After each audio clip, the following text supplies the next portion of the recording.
You imagine the Union Pacific Big Boy as the apex predator of the rails. It is the machine that graces every calendar, the steel celebrity that draws crowds of thousands whenever it steams across the American West. You have been told that the 4884 steam locomotive was the absolute limit of what railroad engineering could achieve, a massive, articulated beast that conquered the Wasatch Mountains and defined an era. But the data tells a different, sharper story. The Big Boy was not the future. It was a glorious, dying gasp of the past. There was another machine, a successor built in the shadows of the steam era, designed not just to match the Big Boy, but to humiliate it. It was louder, stronger, and more terrifying than anything that had come before. It didn't breathe fire, it screamed with the thrust of a jet fighter. It was the monster that was supposed to rule the rails for a century. Yet today, it is a ghost.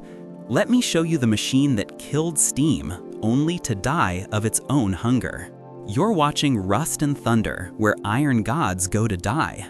To understand why this machine was built, you have to understand the desperation of the Union Pacific Railroad in the years following World War II. We look back at that era with a sense of nostalgia, painting it in sepia tones of triumph and industrial might. But for the motive power departments of the great railroads, it was a time of absolute panic. The war had exhausted the fleet. The steam locomotives that had pulled the nation through the conflict were battered, maintenance-heavy nightmares. The Big Boy, for all its majesty, was a financial sinkhole. It required hours of servicing for every hour of running time. It needed water, it needed coal, it needed an army of men to grease its hundreds of moving parts. Union Pacific was unique among American railroads. They didn't just move freight, they moved mountains of tonnage across the most grueling geography on the continent. They possessed the Sherman Hill Line in Wyoming, a stretch of track that broke lesser machines. They needed horsepower, not just a little improvement, but a quantum leap. The early diesel locomotives that were starting to appear on other lines were simply too weak. To replace one Big Boy, you needed 3 or 4 diesel units lashed together, which meant 3 or 4 engines to maintain, 3 or 4 times the complexity. Union Pacific wanted a single unit, one massive, self-contained power plant that could haul 5,000 tons up a nearly 1% grade without losing speed. They didn't look to the past, they looked to the sky. The jet engine had just revolutionized warfare. The gas turbine, a mechanism that compresses air, mixes it with fuel, ignites it, and blasts it through turbine blades, offered a power-to-weight ratio that a steam piston could never dream of. General Electric approached Union Pacific with a proposition that sounded like madness. Take a power plant designed for a destroyer or an aircraft, armor it in steel, put it on wheels, and feed it the cheapest, thickest sludge available in the oil refineries. The result was the gas turbine-electric locomotive, or GTEL. But to the crews who operated them, and the unfortunate souls who lived near the tracks, they were known simply as the Big Blows. The engineering philosophy behind the GTEL was brutal in its simplicity. A steam locomotive is a reciprocating machine. It pushes and pulls, converting lateral motion into rotational force. It vibrates, it hammers the track, it fights against itself. A turbine is rotary. It spins, it screams. It takes in massive amounts of air, compresses it to pressures that would crush a human lung, and detonates it. The resulting energy spins a generator which feeds electricity to traction motors on the wheels. It was an electric locomotive that carried its own power station. The first generation arrived in the early 1950s, but it was the third generation, the Super Turbines delivered later in the decade, that truly eclipsed the Big Boy. These were not just locomotives, they were rolling industrial complexes. They came in 3 sections. The A unit housed the cab and the auxiliary diesel engine, used just to move the beast around the yard because the turbine was too fuel-thirsty to use for parking. The B unit was the heart of the Dragon, housing the massive 8,500 horsepower turbine itself. And trailing behind was a fuel tender converted from old steam locomotives, carrying 24,000 gallons of Bunker C fuel oil. Let's talk about that power. 8,500 horsepower. In the 1950s, a standard diesel locomotive produced maybe 1,500 or 1,750 horsepower. The big boy, at its absolute peak under perfect conditions, was rated around 6,000 to 6,200 drawbar horsepower. The super turbine didn't just beat the big boy, it rendered the comparison laughable.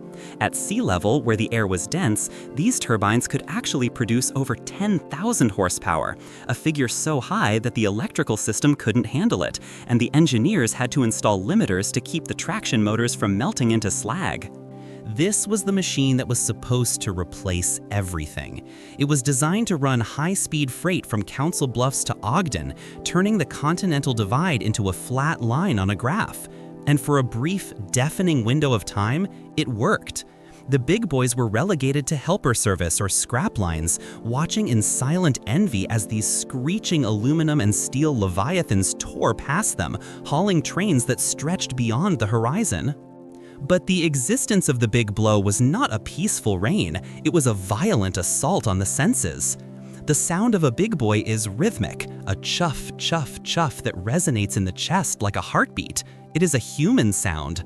The sound of a GTEL was alien. It was a high-pitched whine that escalated into a roar, a continuous explosion that sounded like a 707 taking off inside a tunnel. There are reports from the era of windows shattering in towns miles away from the tracks. When a big blow was idling in a yard, conversation was impossible.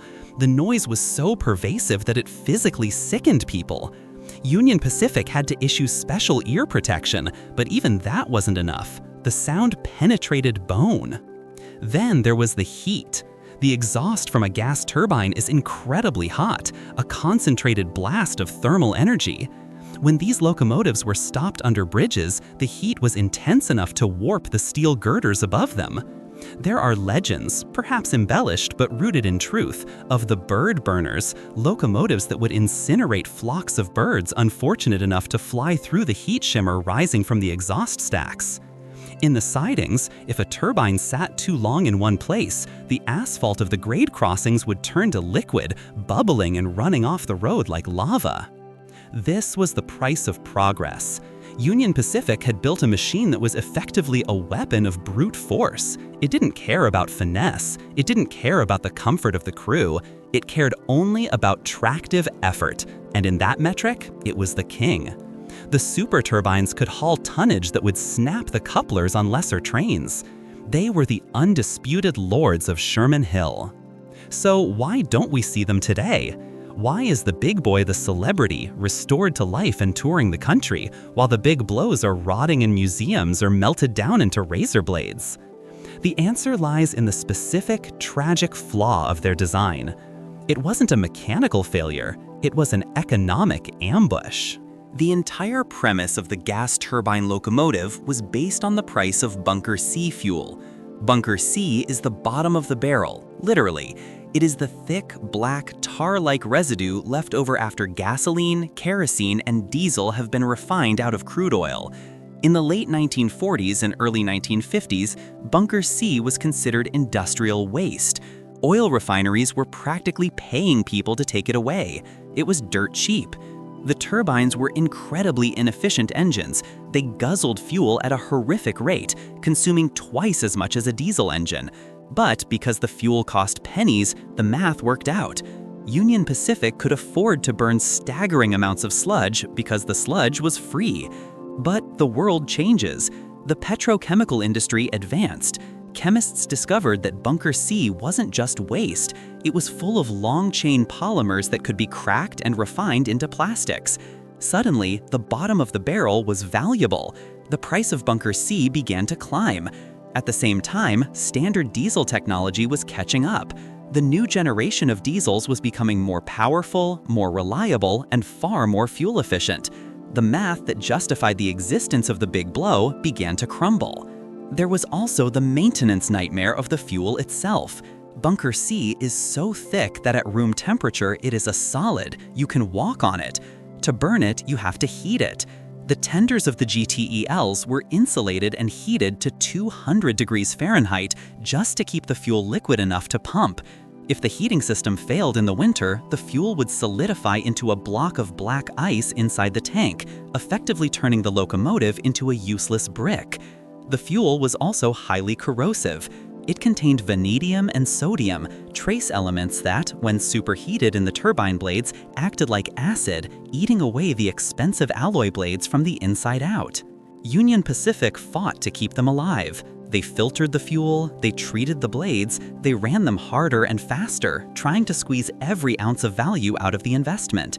For a decade, the big blows dominated the main line, hauling over 10% of the railroad's total freight despite making up a tiny fraction of the fleet. They were the workhorses that built the modern economy of the West. They moved the steel for skyscrapers, the lumber for the housing boom, the grain that fed the world. They did it with a roar that could be heard in the next county. But by the late 1960s, the silence was coming. The economics were undeniable. A set of 3 or 4 modern diesel locomotives could match the pull of a turbine, burn less fuel, make less noise, and didn't require a heating plant in the tender. The big boys had already been retired, sent to parks and museums. Now it was the turn of the machines that replaced them. The retirement of the GTELs was swift and unsentimental. There was no farewell tour. There were no crowds waving flags. Union Pacific simply parked them. The turbines were stripped of usable parts. The massive aluminum bodies, once the symbol of the jet age, were cut apart with torches. The trucks and traction motors were salvaged for other diesels. The tenders were converted into water cars for maintenance crews or sludge carriers for other purposes. The tragedy of the big blow is that it worked exactly as advertised. It was not a failure of engineering. It was a masterpiece of engineering that was betrayed by the market. It was a creature of a specific moment in time, a bridge between the brute force of steam and the efficiency of modern diesel-electric. It represented a path not taken, a timeline where railroads were powered by the same technology as supersonic aircraft. Imagine standing trackside in Wyoming in 1959. The ground begins to tremble, not with the rhythmic pounding of pistons, but with a high-frequency vibration that makes your teeth ache. You look down the line and see a cloud of heat distortion, a shimmering mirage moving at 60 miles per hour. Then the sound hits you, a wall of white noise, a physical pressure wave. The locomotive passes, a long, sleek yellow and gray predator trailing a massive tender. The smell of unburnt kerosene and hot ozone fills the air. For that moment, you are looking at the most powerful land vehicle ever constructed. And then it is gone, leaving only the ringing in your ears and the smell of hot metal. Today, only 2 of the 3rd-generation Super Turbines survive. One sits at the Illinois Railway Museum, and the other is at the Museum of Transportation in St. Louis. They are silent now. The massive intakes are covered, the turbine blades are cold. When you stand next to them, they feel different from steam locomotives. A steam engine feels like a sleeping animal. It has a warmth to it.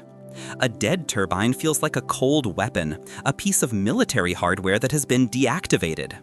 They are imposing, yes, but they lack the romance that saved the big boy. The Big Boy 4014 runs today because people love it. It represents the heart of the railroad. The big blow represents the muscle, and muscle is expendable. The forgotten locomotive that was supposed to replace the big boy did its job too well. It pushed the envelope so far that it tore the paper. It proved that you could put a jet engine on rails, but it also proved that just because you can doesn't mean you should. Yet, in the annals of railway history, the GTELs hold a record that may never be broken. In terms of raw, continuous horsepower from a single prime mover, they remain the champions. Modern locomotives are marvels of computer-controlled traction and efficiency, but none of them possess the raw, unadulterated violence of the big blow. They were the muscle cars of the railroad world, wasteful, loud, dangerous, and utterly magnificent. When we look at the rusting hulk of a steam locomotive, we see the end of the 19th century. But when we look at the surviving shells of the Union Pacific turbines, we see a vision of a retro future that never quite arrived. A future where trains didn't just roll, they flew at ground level. A future of atomic age optimism where power was the only metric that mattered. The irony is palpable. The big boy was brought back to life to celebrate the anniversary of the Transcontinental Railroad. It steamed under its own power, cheered by millions.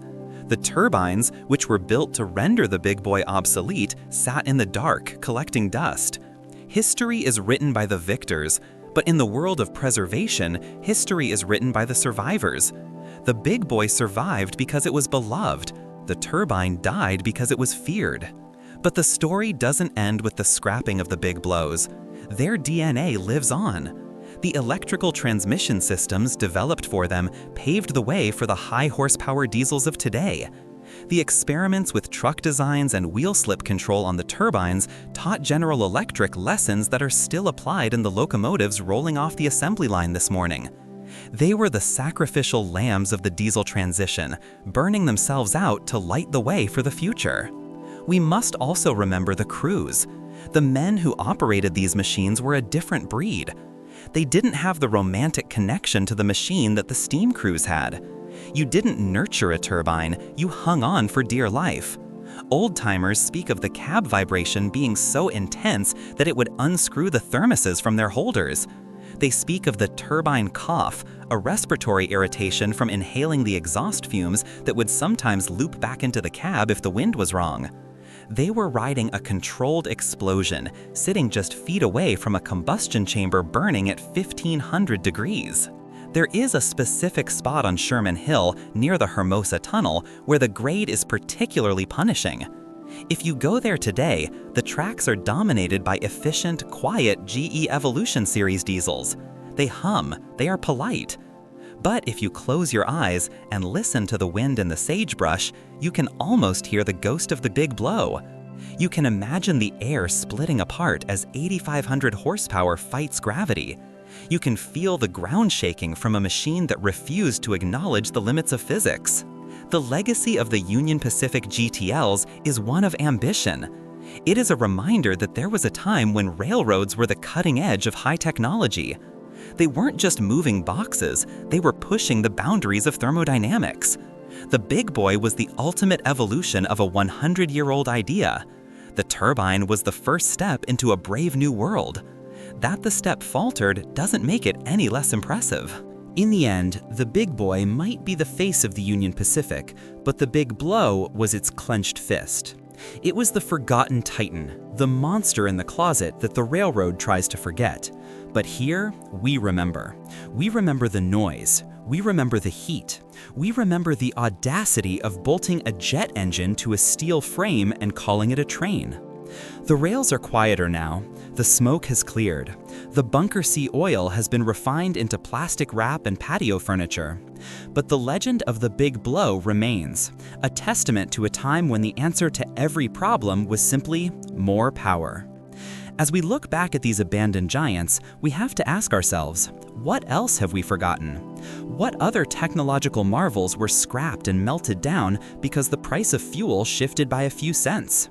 The history of technology is a graveyard of almosts and what-ifs. The Union Pacific turbine is the king of that graveyard. It stands as a monument to the era of maximums, a time when efficiency was a dirty word and excess was a virtue. So the next time you see the 4014 Big Boy steaming down the track, surrounded by its adoring fans, take a moment to think of its rival. Think of the machine that was faster, stronger, and louder. Think of the machine that is now cold and silent, hidden away in a shed, waiting for a call to duty that will never come again. The king of steam may have the crown, but the turbine had the power. And in the harsh reality of the rails, power is the only truth that matters. The forgotten locomotive that was supposed to replace the big boy didn't fail because it was weak. It failed because it was too strong for a world that was looking for compromise. It was a beast in a world that wanted a pet, and beasts eventually are always put down. But the echo remains. In the rust and the thunder of the past, the turbine still spins, screaming its defiance against the silence of history.